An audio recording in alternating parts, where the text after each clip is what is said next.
അങ്ങനെ ഇന്നത്തെ കഴിഞ്ഞു. പൗഡറൊക്കെ കഴുകിക്കളഞ്ഞ് സ്വന്തം രൂപം തിരിച്ചു പിടിക്കാം. 55, 56, 57, 58, 59, മൊത്തം തന്നോളൂ. കാക്കേ ഞാൻ ഇറങ്ങി, നീ വീട്ടിലേക്ക് പോക്കൂ. അല്ല, നമ്മുടെ എൻഡിങ് ചെയ്യുമ്പം ഇതുവരെ ഇറങ്ങിയിട്ടില്ലേ? ഓ എന്റെ വയ്ക്കത്തപ്പാ, ഇപ്പൊ മനസ്സിലായി. എന്താടാ തേണ്ടി ആദ്യം പറയാത്തത്? ഇതെങ്ങാനും അമിന്നു മോൾ അറിഞ്ഞാൽ അന്ന് തന്നെ ആ തറവാട്ടിൽ അടിച്ചു പുറത്താക്കും. അതോർത്ത് സാറ് വിഷമിക്കണ്ട, അവരിപ്പോഴും കറങ്ങൂല. അല്ല സാറേ, രണ്ടുപേരും ഈയിടെയായിട്ട് ഭയങ്കര ഡിസ്കഷനിലാണ്. എന്താ? അല്ല, ഡിസ്കസ് ചെയ്ത് നമ്മുടെ മിന്നു മേഡത്തിനെ ആദ്യം സാർ അടിച്ചിട്ട് പോകോ? മിന്നു മോളെ പറ്റി ഇനി ഒരു അക്ഷരം പറഞ്ഞാൽ അവൾ എന്റെ മോൻ രാഹുൽ കെട്ടാൻ പോണ പെണ്ണാ. മിന്നു, ഞാൻ പറയുന്നു കേക്കണ്ട. ആദിയുടെ പുരാണം നീ കേക്കണം. എന്റെ വീട്, അച്ഛൻ, അമ്മ. ഞാൻ പറഞ്ഞല്ലോ, കൊറേയൊക്കെ എനിക്കറിയാം. നിനക്കറിയാത്ത പലതും ഉണ്ട്. ഇനി എന്തെങ്കിലും കാരണം പറഞ്ഞു ഒഴിഞ്ഞു മാറാനാണെങ്കിൽ അങ്ങനെ ആയിക്കോ. ആദ്യമായിട്ട് എനിക്ക് തിരിച്ചു തന്ന സന്തോഷങ്ങളും സ്വപ്നങ്ങളും തിരിച്ചെടുക്കാനാണെങ്കിൽ എനിക്കൊന്നും കേക്കണ്ട.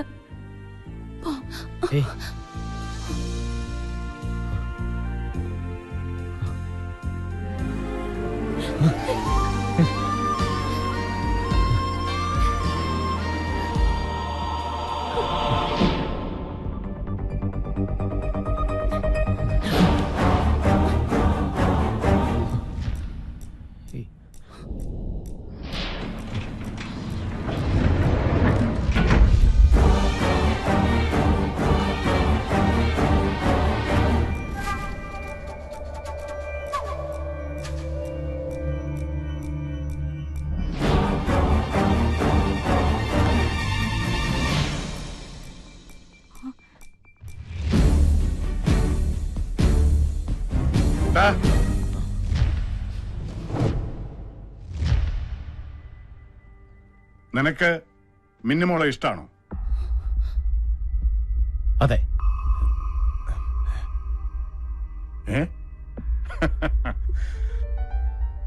എന്റെ മനസ്സിലും ഇങ്ങനെ ഒരു ആഗ്രഹം ഉണ്ടായിരുന്നു.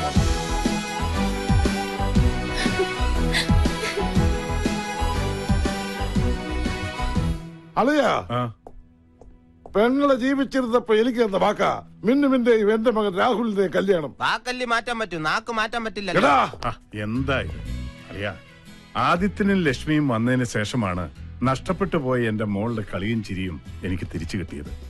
എന്റെ മോളുടെ സന്തോഷമാണ് എനിക്ക് വലുത്. അതുകൊണ്ട് ഇവരുടെ കല്യാണം നടത്താൻ ഞാൻ തീരുമാനിച്ചു.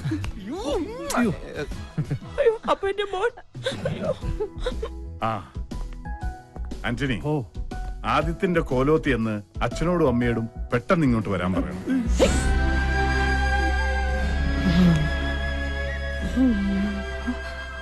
അന്നിങ് വന്നേ. അതെ, ഈ കല്യാണം കഴിഞ്ഞിട്ട് വേണം നമുക്ക് എത്രയും പെട്ടെന്ന് ഞാൻ പറഞ്ഞ കാര്യം തീരുമാനിക്കാൻ.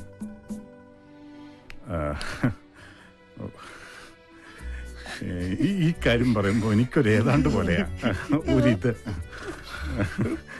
ഇത്തരം സന്ദർഭങ്ങളിലാണ് സിനിമയിൽ ഡ്യൂപ്ലിക്കേറ്റ് അച്ഛനെ അമ്മയെ ഇറക്കുമതി ചെയ്യാറ്. എന്റെ മോൻ ആശിച്ചതൊന്നും ഈ അപ്പ നടത്തി കൊടുക്കാതിരുന്നിട്ടില്ല. നീ പറഞ്ഞതുപോലെ ഞാനാണ് അവന്റെ അപ്പനെന്നറിഞ്ഞ വേണ്ട. ഞാനായിട്ട് അവനൊരു ജീവിതം ഇല്ലാതാക്കണ്ട. കൊട്ടാരത്തിൽ ഒരു പെണ്ണിനെ തന്നെ എന്റെ മോൻ കെട്ടുമ്പോൾ ലക്ഷ്മിക്ക് വലിയ സന്തോഷാവും. അവരുടെ സന്തോഷ ആന്റണിയുടെ സമ്പാദ്യം. ഈ അപ്പനൊരു അപേക്ഷയുണ്ടെന്ന് ആദ്യോട് പറയണം. ആദ്യം മോന്റെ അച്ഛൻ മരിച്ചെന്ന് വേണമെങ്കിൽ പറഞ്ഞോട്ടെ, പക്ഷേ വേറൊരു അപ്പനെ കൊണ്ടുവന്ന് നാടകം കളിക്കരുത്. അത് ചിലപ്പോ ഈ അപ്പന് സഹിക്കില്ല.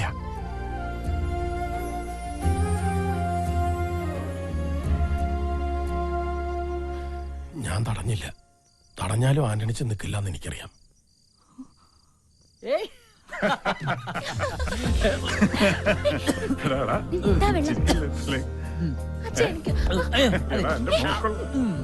ലക്ഷ്മിയമ്മേ, നമ്മളൊക്കെ വെളുത്തവരാ, ആന്റണിച്ചൻ കറുത്തവനും. പക്ഷെ ആന്റണിച്ചന്റെ മനസ്സിന്റെ വെളുപ്പ് നമുക്കാർക്കുമില്ല. അതുകൊണ്ട് ഞാനും ആന്റണിച്ചന്റെ അടുത്തേക്ക് പോവാ.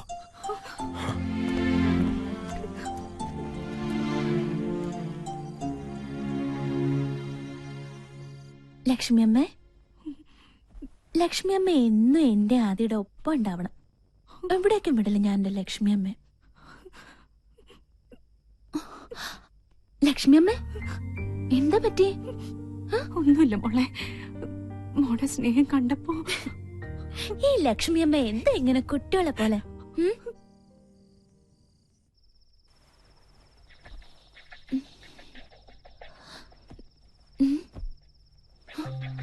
ലക്ഷ്മിയമ്മേ, ലക്ഷ്മിയമ്മേ, അച്ഛാ, അച്ഛാ. നിങ്ങൾ രണ്ടുപേരും ഒന്നിച്ചല്ലേ ഇന്നലെ അച്ഛാ, കിടന്നത്? രാത്രി ലക്ഷ്മിയമ്മ കുറെ കരയുന്നുണ്ടായിരുന്നു.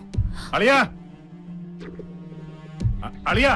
ഓ, എന്താളിയാ? ലക്ഷ്മിയെ കാണാനില്ല. ഞാൻ അന്നേ പറഞ്ഞതാ കണ്ടുവരെ വിളിച്ച് തറവാട്ട് കയറ്റി കിടത്തരുത്. ഇപ്പൊ എന്തായി? എന്റെ അളിയ അതൊക്കെ പിന്നെ പറയാം. അളിയനൊന്ന് അന്വേഷിച്ചേ.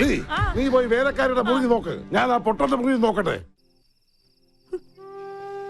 അമ്മ ഞാനൊന്ന് പറയുന്നത് വേണ്ട മോനെ, അപ്പനെ മാറ്റി നിർത്തിക്കൊണ്ടുള്ള ഒരു സന്തോഷവും നമുക്ക് വേണ്ട. അപ്പന്റെ കണ്ണീര് വീണ ഗതി പിടിക്കില്ലെന്ന്. ഹൈ, അമ്മ കരയാതിരിക്കേ. നേരെ ഒന്ന് വെളുത്തോട്ടെ.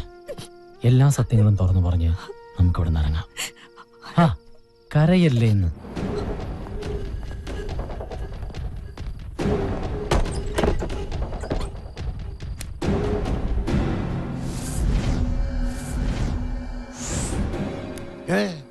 പൊട്ടനെ കാണാനില്ലല്ലോ. അപ്പൊ രണ്ടുപേരും കൂടെ സ്ഥലം വിട്ടതായിരിക്കും. എന്തൊക്കെയാണാവോ അടിച്ചു മാറ്റിക്കൊണ്ട് പോയിരിക്കുന്നത്. ഇനി ആ മാനേജരെ പിടിക്കാം. ആ,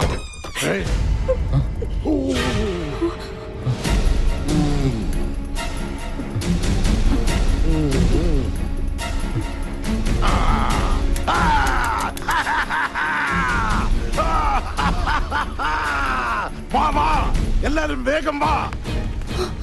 അച്ഛനും മകളും കൺകുളിർക്കെ കാണാൻ. ഇനിയെങ്കിലും ഈ മാധവർമ്മ പറയുന്നു ഒന്ന് വിശ്വസിക്ക്.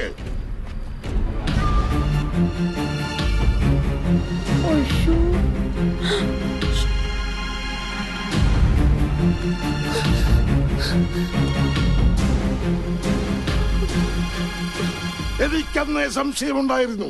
കോലത്തെ അടിച്ചു തളിക്കാർ ഇവിടെ തന്നെ എത്തണമെങ്കിൽ തമ്പുരാൻകുട്ടിക്ക് ഇവളുമായി എന്തോ ശരിയല്ലാത്ത ബന്ധമുണ്ടായിരുന്നു. വേണ്ട, ഇനി എന്നെ അങ്ങനെ വിളിക്കരുത്.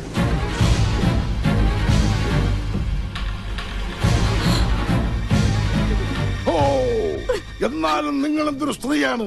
മകന്റെ പ്രായമുള്ള ഒരു പയ്യനുമായി. അതെ, മകൻ തന്നെയാ.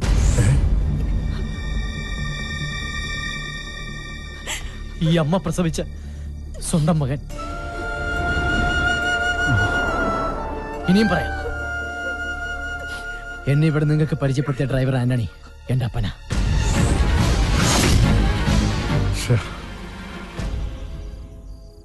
എന്താ എല്ലാരും നോക്കി നിൽക്കുന്നേ? അടിച്ചിറക്കടായി തള്ളേ മോനെ.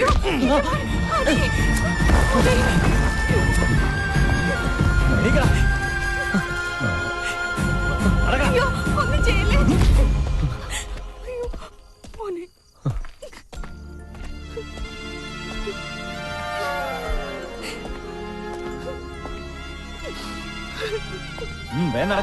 നടക്കടാ.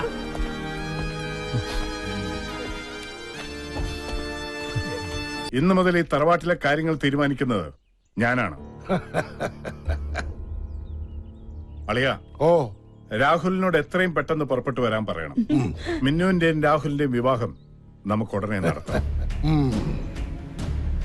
എന്റെ ഈശ്വര, എന്റെ പ്രാർത്ഥന കേട്ടു.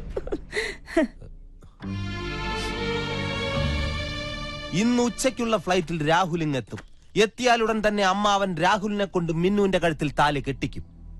അങ്ങനെ സംഭവിച്ചാൽ മിന്നു ഒരു പക്ഷേ ഒന്ന് പറഞ്ഞു കൊടുക്കണോ? വാ തുറന്നു. ഓ, നിനക്കതിന് സംസാരിക്കാൻ പറ്റില്ലല്ലോ. പാവം, വാ തുറക്കാൻ പറ്റാത്ത ഊമ. ആദി, രാഹുൽ കൊട്ടാരത്തിലെത്തരുത്. എല്ലാം അറിഞ്ഞുകൊണ്ട് തന്നെ മിന്നു നിന്റെ കൂടെ ഇറങ്ങി വരാൻ തയ്യാറാണെങ്കിൽ പിന്നെ നീ എന്തിനാ മടിക്കുന്നത്? എടാ ആദിത്യ, കണ്ടില്ലേ? എടാ, നിനക്ക് മിന്നുവിനും വേണ്ടി ഒരു പൊട്ടം വരെ സംസാരിച്ചു തുടങ്ങിയിരിക്കുന്നു. ഇനി എന്തോന്ന് നോക്കാനടാ? വാ പോവാം. ഇല്ല, അതെല്ലാം ഞാൻ മറക്കാൻ ശ്രമിക്കുന്ന കാര്യങ്ങളാ. ഇനിയെങ്കിലും അപ്പന്റെ ആഗ്രഹത്തിനൊത്ത് ജീവിക്കണം. എന്റെ മുന്നിൽ ഒറ്റ ലക്ഷ്യമുള്ളൂ, ഞാനായിട്ട് വരുത്തി വെച്ച കടങ്ങളൊക്കെ തീർക്കണം. ഇനിയും കടക്കാരുടെ മുന്നിൽ ഇങ്ങനെ ഒളിച്ചു നടക്കാം.